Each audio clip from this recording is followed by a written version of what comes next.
vist la lluna tal com paella de plata, i a l'instant fan les anguiles carreres per a tastar-la.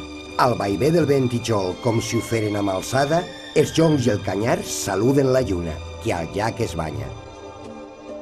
I és obsequi de marjal aquell arrossar que guaita. Tots els grans de cada espiga es reflectixen en l'aigua.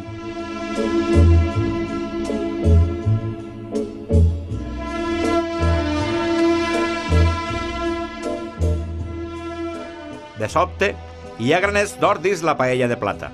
Una anguila i l'altra anguila fan d'una ansa i altra ansa. Un ànec molt atrevit diu: «Qua, quan es tasta?» I els barquers claven culleres perxant sobre l'aigua en calma.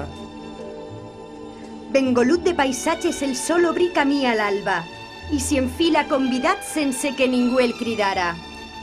I en arribar a la mar desembarcant a la platja, ordena que es vistador l'aiguamoll, que era de plata.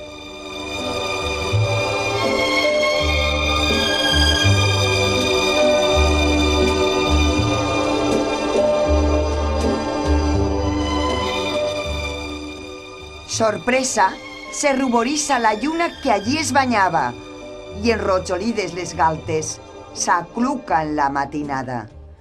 Fa un vol de 1000 transparències tota nua, com estava, i per vestir-se més pura amb l'horitzó, es fa una capa.